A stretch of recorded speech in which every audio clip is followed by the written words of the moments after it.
Muito bem, então, bom dia. Desculpa os problemas técnicos aqui, o computador a gente foi colocar, deu pane no cabo, foi uma bagunça aqui, mas deu tudo certo agora, conseguimos outro computador e agora podemos prosseguir então com a palestra.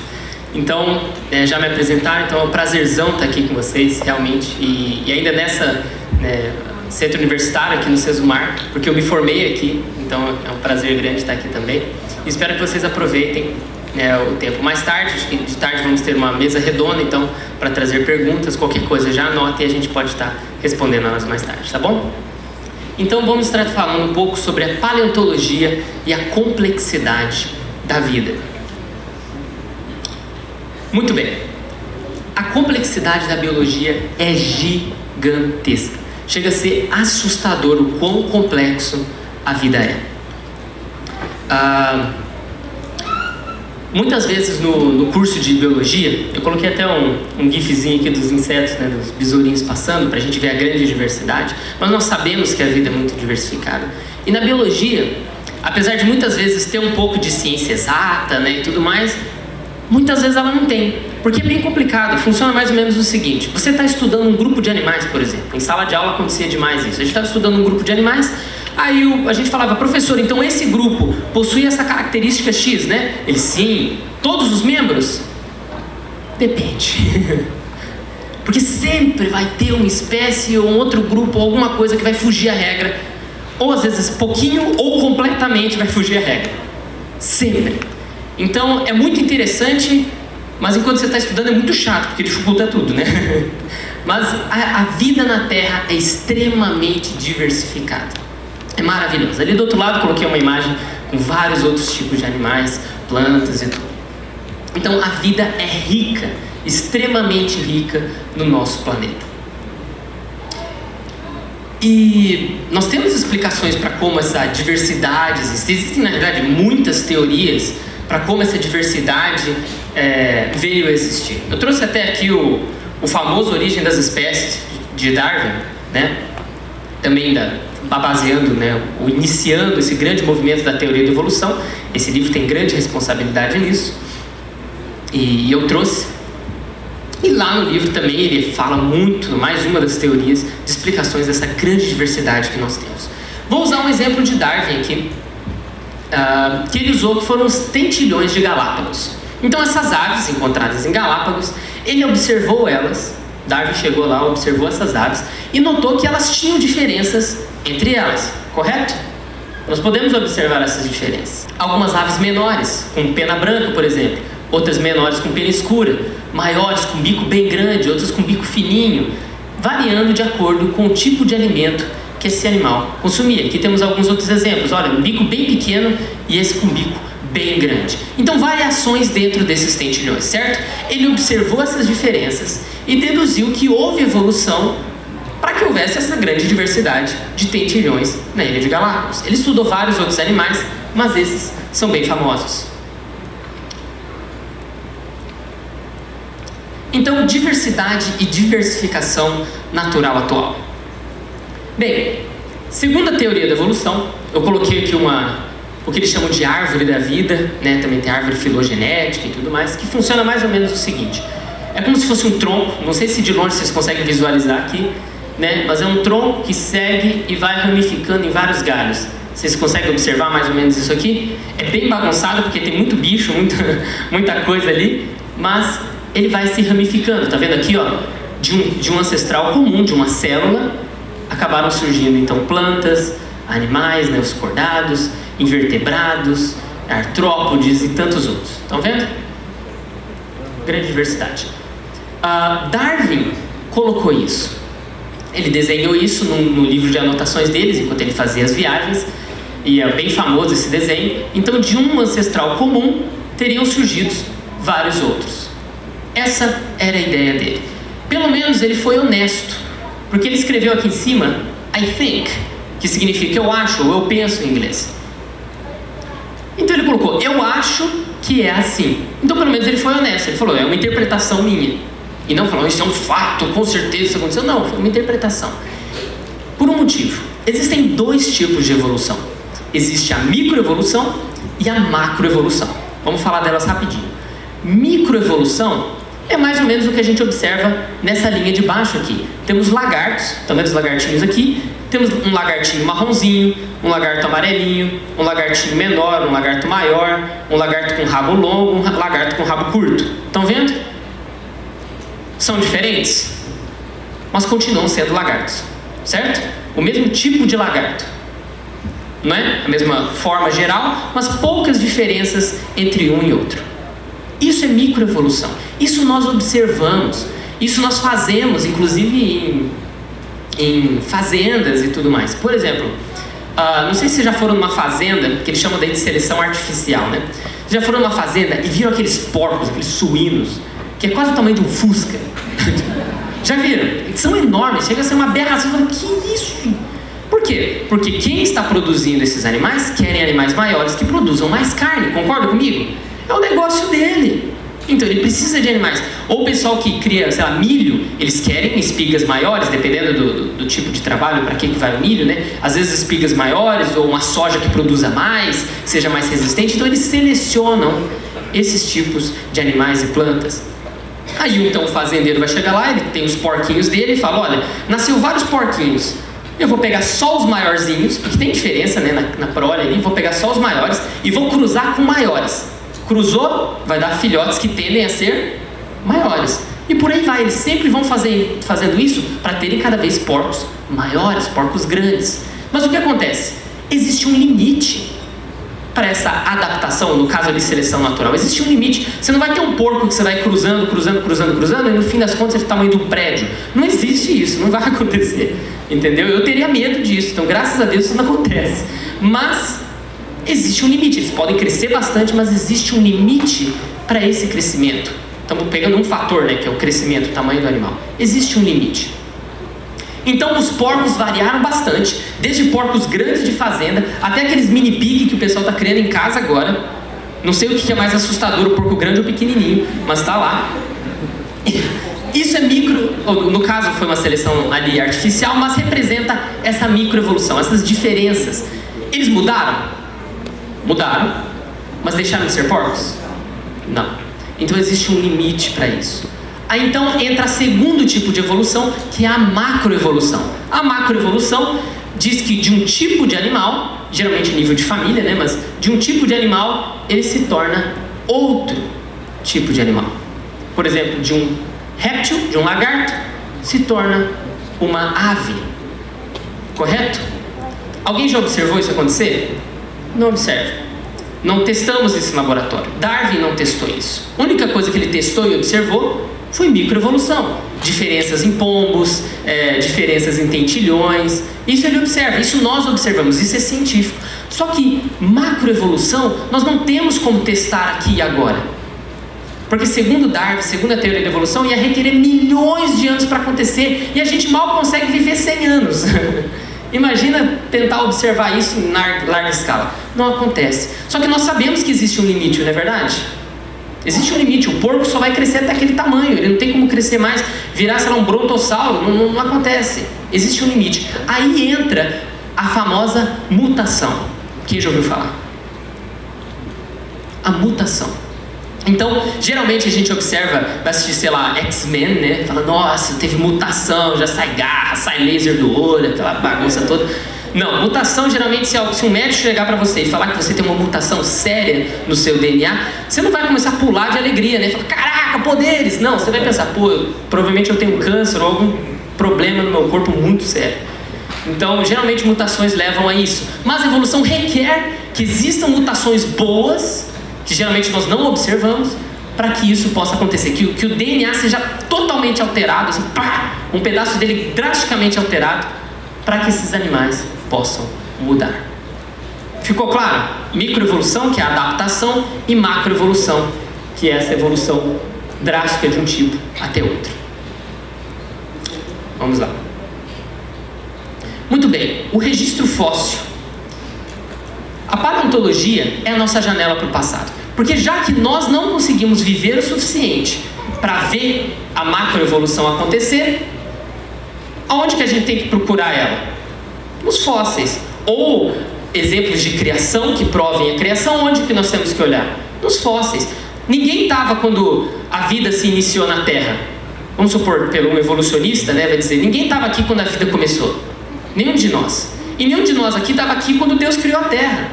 Então não temos certeza, não temos como fazer esses experimentos. Então, olhar os fósseis é a nossa janela para o passado. É como podemos comprovar. Então, para um evolucionista, se nós olharmos para o passado, nós vamos ver evolução. Vamos dar uma olhada e ver se isso é realmente uma realidade. Então, nós temos a expectativa de complexidade e árvore filogenética a ser encontrada nos fósseis. Lembra aquela árvore que a gente viu? Se isso realmente aconteceu, nós temos que encontrar isso nos fósseis. Lentas e graduais mudanças entre um grupo e outro. Certo? Nós vamos observar se encontramos isso realmente ou não. Ok, diversidade no registro fóssil.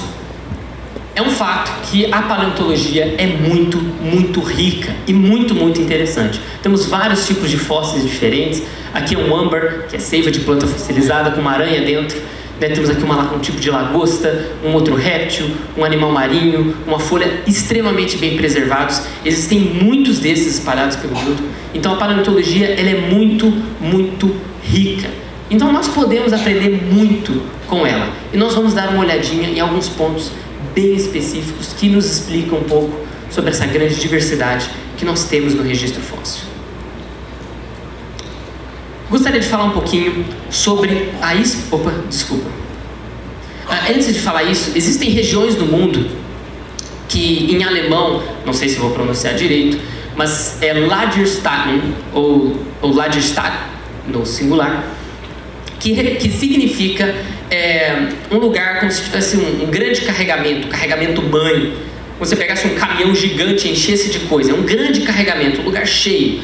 E o que representa esses Lagerstätten? É um lugar na paleontologia onde você vai, que tem muitos fósseis, ou uma grande diversidade de fósseis, ou fósseis extremamente bem preservados. Então esses Lagerstätten são muito importantes porque nós aprendemos muito com eles quando estudamos esses lugares. Porque em alguns outros lugares você encontra um pedacinho de osso, um dentinho só, mas nos Lagerstätten você encontra fósseis extremamente bem preservados. Então nos contam bastante sobre o nosso passado. E existe um Lagerstätten aqui no Brasil, que é em Santana, no Araripe, lá no Nordeste. Então é rico em fósseis, muito, muito rico. Infelizmente o Brasil não dá muito investimento na pesquisa dessa área, mas é muito rico lá, um dos mais importantes do mundo é aqui no Brasil. Mas existe, não aqui no Brasil, mas em outros lugares, regiões do Lagerstätten que mostram uma época na escala evolutiva que se chama de Cambriano, ou que eles chamam de explosão do Cambriano. O que é o Cambriano? Então existem vários períodos, talvez vocês já viram isso na escola, né, ou na universidade, os períodos geológicos, que eles falam que demoraram milhões de anos para passar de um a outro, correto? Então milhões de anos. E um desses períodos se chama o Cambriano. Meu trabalho foi relacionado nesses períodos, foi fazer análise de fósseis ou pesquisar, né, uma revisão bibliográfica desses fósseis em períodos geológicos aqui no Brasil. Então, existe o Cambriano. Só que há algo muito interessante em relação ao Cambriano. Ele é o primeiro aparecimento de seres pluricelulares com partes duras. Sabe, como se fosse uma casquinha, um exoesqueleto. A primeira vez que aparece nos fósseis é ali, pum, o Cambriano. Para os evolucionistas, o Cambriano é bem antigo. Muito, muito antigo. Tá? E o que teria acontecido? Para eles encontram uma diversidade, assim, quando você vai lá nesses Lagerstätten, por exemplo, no Canadá, onde tem, ou na China, que você encontra vários desses fósseis do Cambriano, você encontra uma diversidade enorme. Tanto que aqui o gráfico mostra, tem pouca diversidade aqui é um gráfico de, como se fosse árvore filogenética, né, árvore de evolução, poucas diversidade, de repente no Cambriano, olha, bum, um monte, estão vendo ali? Esses aqui são filos, que são um dos maiores grupos, né, assim, que pode existir na biologia. Existem reinos, né, e tem filos. Filos são muito abrangentes. E olha os filos aparecendo todos aqui no Cambriano. Diversidade gigantesca. E nós encontramos ali. O que eles dizem que aconteceu nessas regiões aí onde são encontrados esses fósseis? Que esses animais estavam no fundo do mar, que são todos aquáticos, estavam no fundo do mar e de repente teve um deslizamento de lama e pá, soterrou rapidamente esses animais. Certo? É assim que eles narram o que aconteceu e por que teríamos preservado tão bem esses animais. E uma riqueza tão grande de animais assim.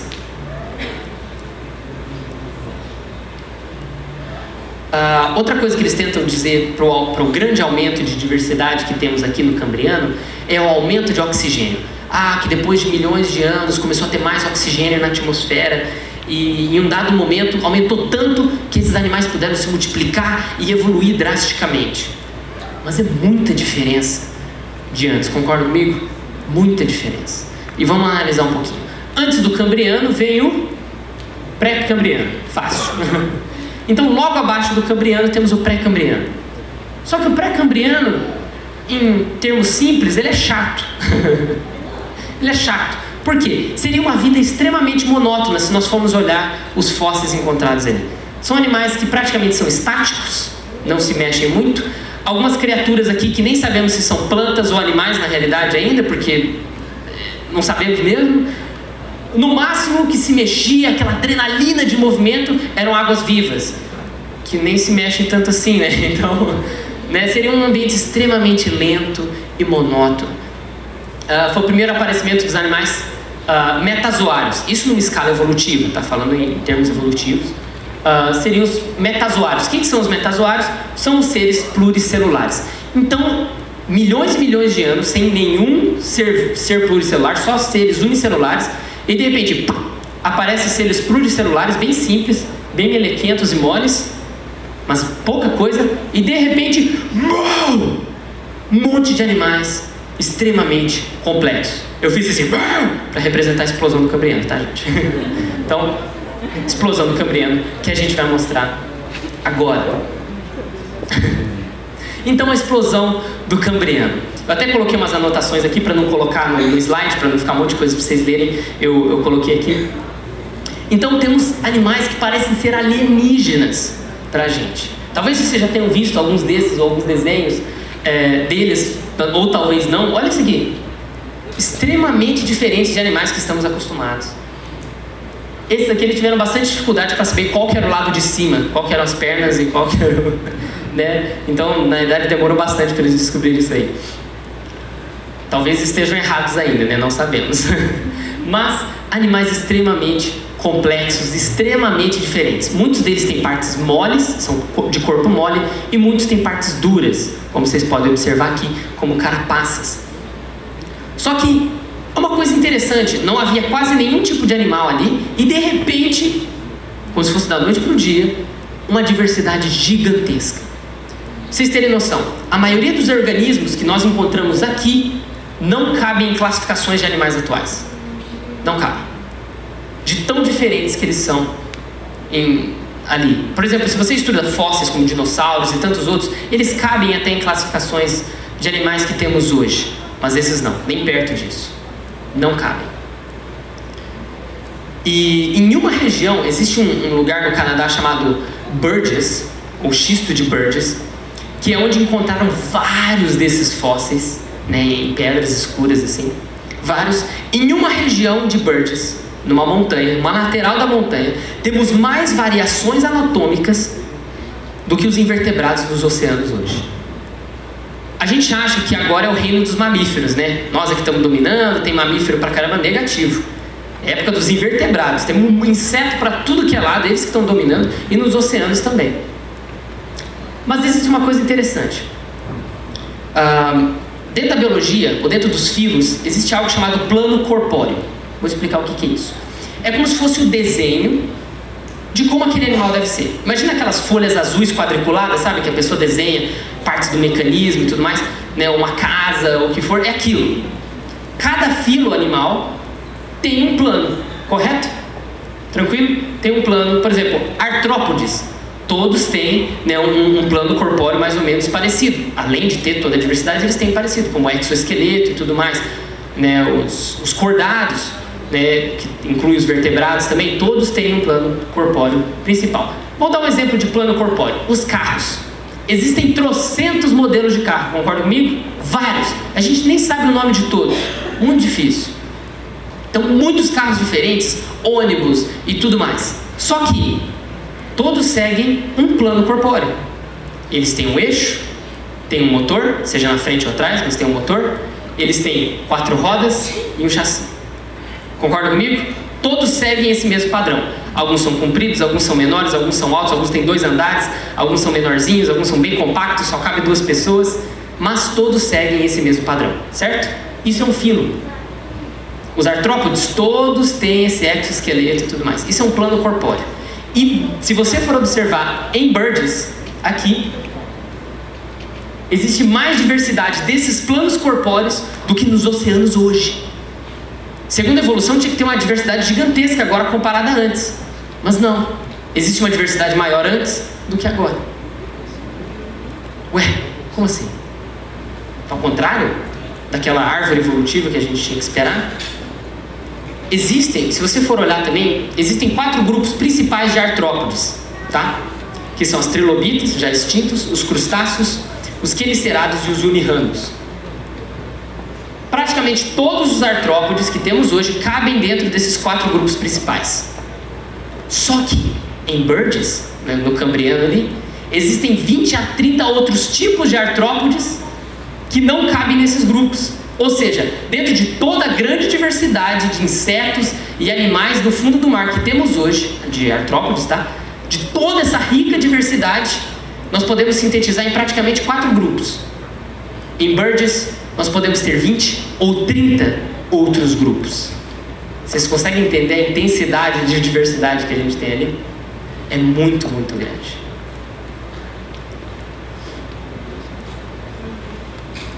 E outra, em Burgess ali foi como se fosse um momento rápido, do nada, pô, todos esses animais estavam lá.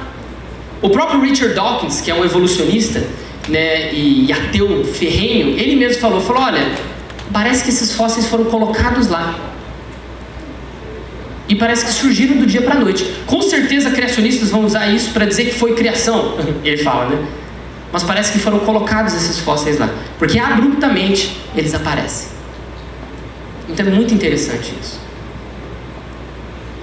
E outra coisa, nesses fósseis de Burgess, por isso ele é um major study, é uma região bem importante.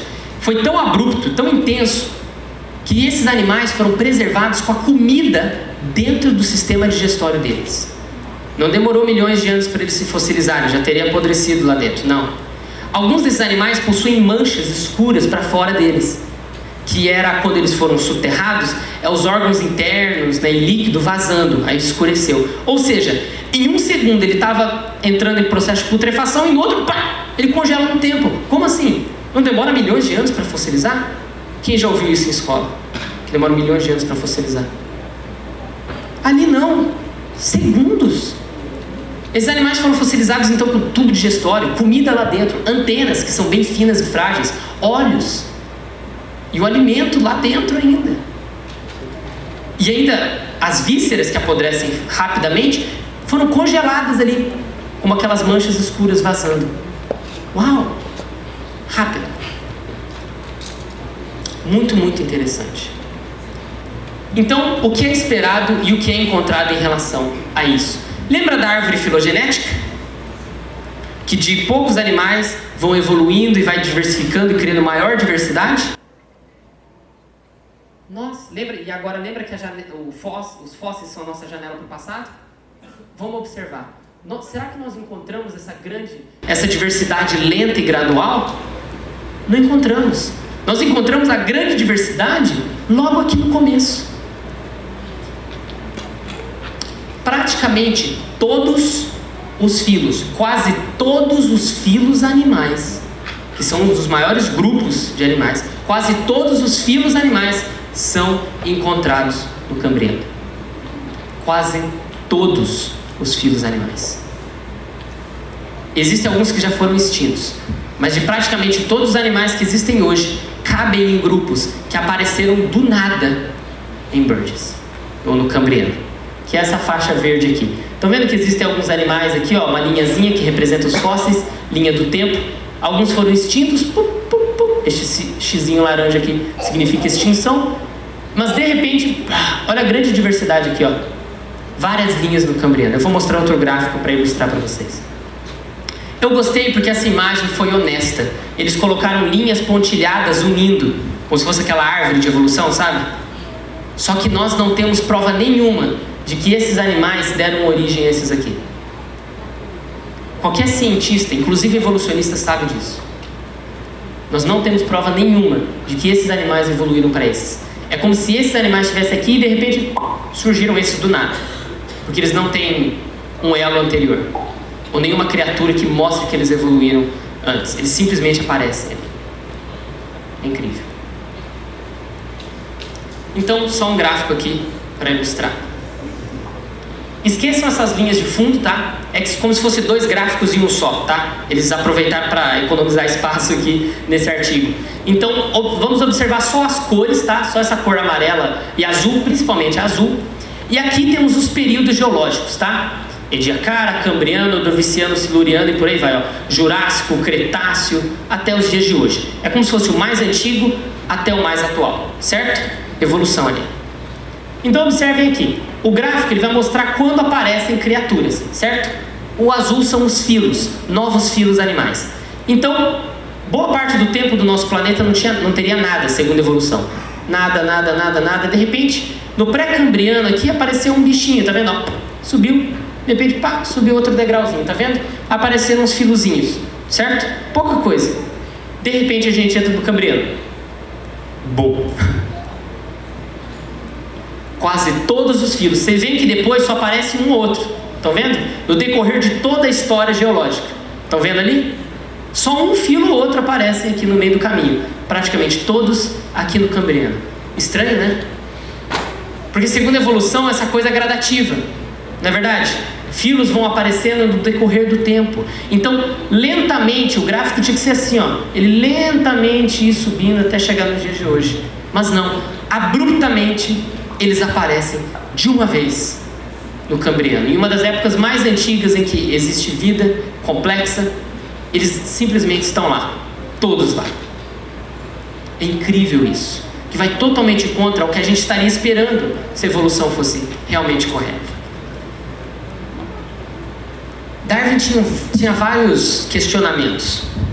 E ele estudava bastante o registro fóssil. Ele é um dos patronos da biologia ali, né? Nós estudamos bastante dentro da biologia, então ele está lá, né? Sempre Darwin. Então eu fiz questão de colocar ele aqui, né? Mas Darwin, ele tinha muitos questionamentos em relação à biologia. E quando ele estudava o Cambriano, ele tinha os mesmos questionamentos também. Como assim a vida simplesmente aparece aqui tão abruptamente? E ele se perguntava, por que demorou tanto para a vida multicelular surgir no nosso planeta? Notem que aqui não tem praticamente nada. E de repente, bum, surgiu. Como assim? Ele se questionava isso. Falava, como? Por que demorou tanto? Não tinha que ser gradativo e lento? Por que não aconteceu antes? E ele se perguntava também por que nós não encontramos elos perdidos entre um grupo e outro. Para vocês não tomarem só a minha palavra, eu vou ler um trecho aqui do livro dele. Deixa Darwin mesmo falar, né? Então vamos lá. É só um trechinho curto aqui. E ele diz o seguinte: mas na mesma proporção em que esse processo de extermínio, né, extinção dos animais, esse processo de extermínio atuou em grande escala, também deve ter sido muito grande o número de variedades intermediárias, ou elos perdidos, que existiram no mundo. Ou seja, ele está dizendo, no decorrer da história e das extinções, nós temos que encontrar muitos elos perdidos.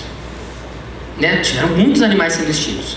Por que motivo toda a formação geológica e toda a camada sedimentar não se encontra repleta desses elos?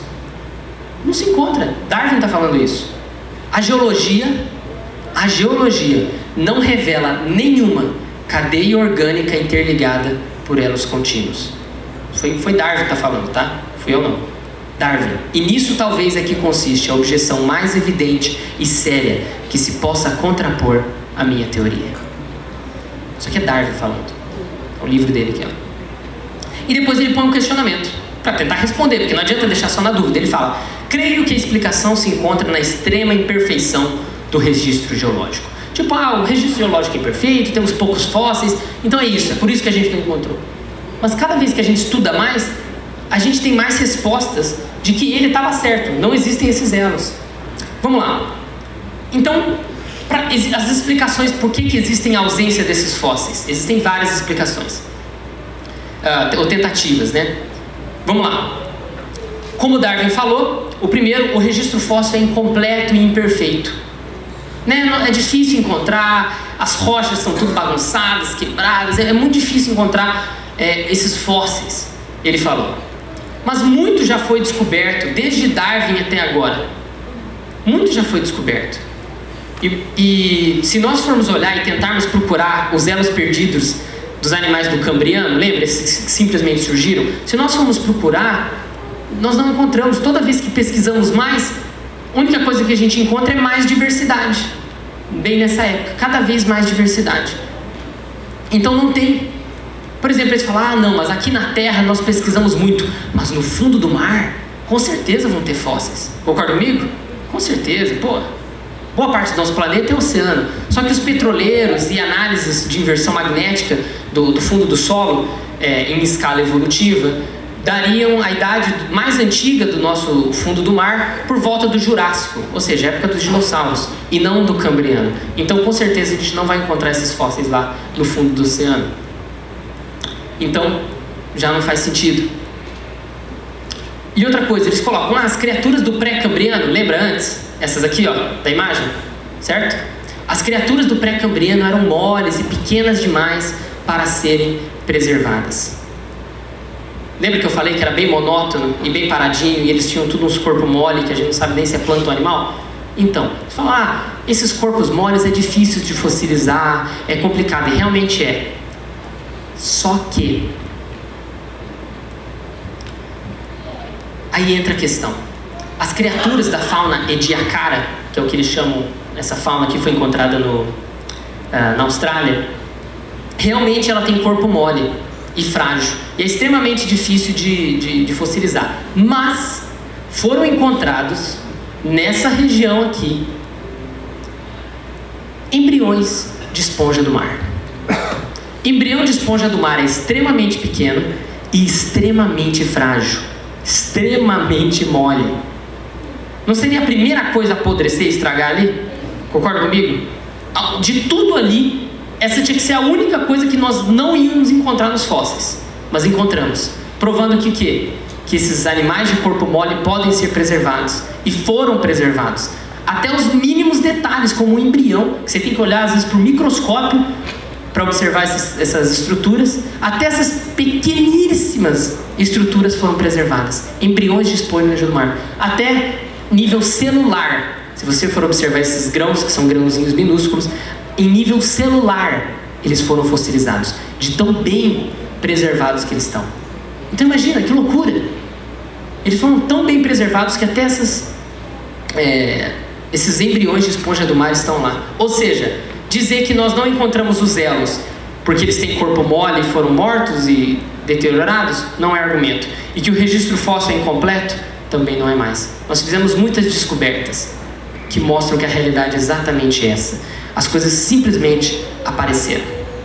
Então, é incrível. E outra coisa, essa fauna aqui não é muito mais antiga que o Cambriano, ela é bem na beiradinha. Então ela é mal é pré-cambriana. Ela está ali coladinha com o Cambriano. Então não é algo super antigo. De repente aparecem essa fauna e de repente, boom, quase todos os filos animais estão lá. Totalmente contrário da árvore filogenética que nós esperávamos de Darwin, que Darwin desenhou. É como se ela tivesse de ponta cabeça. Os filos aparecem em grande riqueza e diversidade desde o princípio. Nos remete a outra coisa, como se essas criaturas fossem criadas para serem assim, com seus planos corpóreos já planejados e já desenhados desde o princípio. Eu tive uma situação interessante em sala de aula, porque dentro da biologia nós estudamos evolução o tempo inteiro. Alguém aqui é biólogo ou está se formando na área da biologia? Alguns? Ok. Vocês sabem do que eu estou falando. Nós temos matérias que o nome é simplesmente evolução. Puf, eu tinha uma matéria que era isso. Então, o tempo inteiro nós temos evolução, qualquer coisa. Tem uma frase que os biólogos usam que é a seguinte: nada na biologia faz sentido se não for à luz da evolução. É uma frase que eles usam. Eu acho que não faz o menor sentido essa frase, mas tudo bem. Então a evolução é o tempo inteiro. E a evolução darwinista, o neodarwinista, né? Eles sempre focam muito, muito nisso. Mas eu, que gostava muito dos fósseis, eu conhecia essas coisas aqui. Eu falava, mas não prova evolução. Os fósseis que não são nossa janela para o passado não estão mostrando essa evolução gradual que a gente espera. Por que o pessoal está acreditando tanto nisso? Aí, então eu falei, não faz sentido. Aí, um dia a gente foi ter um debate em sala de aula. Era um debate amigável, era um trabalho na matéria de evolução. E eles pegaram todas as teorias de evolução, né, de Lamarck, de Darwin, equilíbrio pontuado, várias teorias de evolução, e dividiram em equipes para cada uma falar o que é essa teoria e defender, como se fosse um júri simulado ali. Beleza, eu peguei, acho que era de Lamarck, eu e minha equipe. Aí tentamos ali então defender a evolução de Lamarck e tudo mais, mas todo mundo estava meio que já entregando as contas, sabe? Porque falou, o pessoal que está falando da evolução de Darwin já vai ganhar, porque os argumentos e as provas apontam para isso, né? Segundo eles, então já perdemos mesmo, só vamos falar umas coisas aqui, entregar os pontos e é isso aí, tá bom, né? A gente já participou, a gente já ganha nota, beleza, podemos ir para casa feliz. Então eles estavam meio que nessa. Então, teve Lamarck, falei de Lamarck, teve o pessoal de Darwin e teve o pessoal que falou do equilíbrio pontuado. O que é o equilíbrio pontuado? É uma teoria de evolução que diz o seguinte, que foram paleontólogos que desenvolveram, e um dos paleontólogos tem um livro chamado Vida Maravilhosa, ou Wonderful Life, em inglês, Stephen Jay Gould, que falou bastante sobre o Cambriano. E ele disse o seguinte, ele propôs o seguinte, ele falou, os fósseis não mostram evolução gradativa. Ou seja, ele é evolucionista, ele acredita na evolução, mas ele não acredita que foi lentamente evoluindo. Ele fala, não é possível, porque isso não acontece nos fósseis. Então o que acontece? A evolução talvez dá um pulo de tempo em tempo. Ela está ali e de repente, pum, pula para uma outra criatura. É a única explicação que a gente tem para esses animais simplesmente mudarem de uma hora para outra. E todo mundo achou ridículo, né? Falou, nossa, nada a ver. Daí o pessoal estava até fazendo piada em sala, ali brincando e tal, né? Porque, nossa, imagina, animais mudarem do nada, que bobeira e tal, né? Aí eu fui lá e aproveitei o gancho, né? Falei, vou pegar esses caras aqui, ó.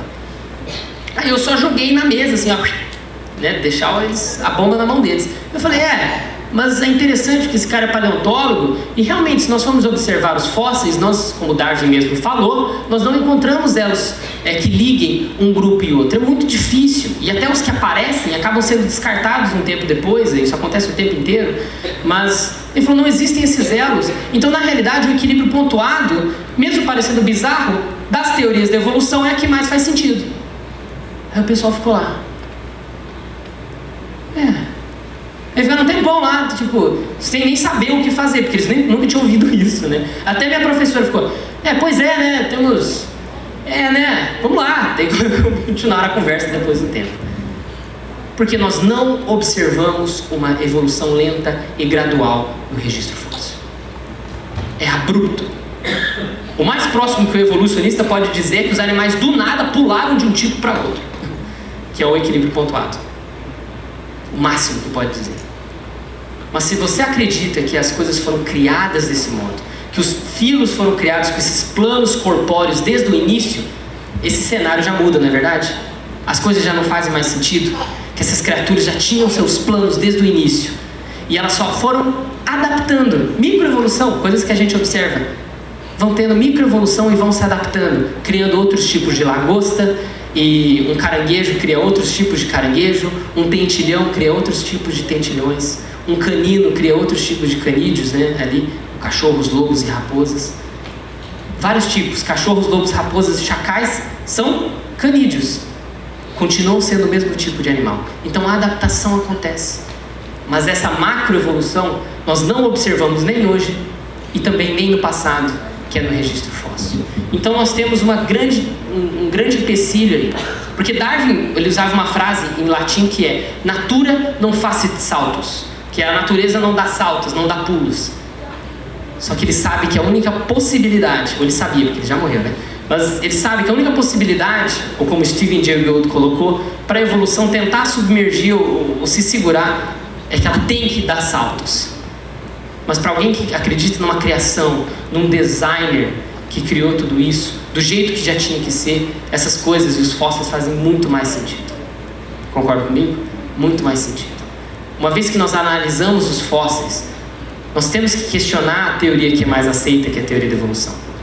Nós temos que questionar, porque ela não nos apresenta aquilo que é esperado e aquilo que é ensinado em sala de aula. Nós temos que estudar todas as teorias, com certeza, mas nós não podemos forçar uma que não tem base científica no fim das contas. Nós não podemos.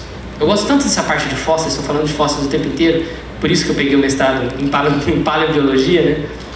Exatamente. Não tem para onde fugir. Se você for tentar fugir para os fósseis, eles não provam isso. E essa é a mensagem que eu queria trazer para vocês hoje.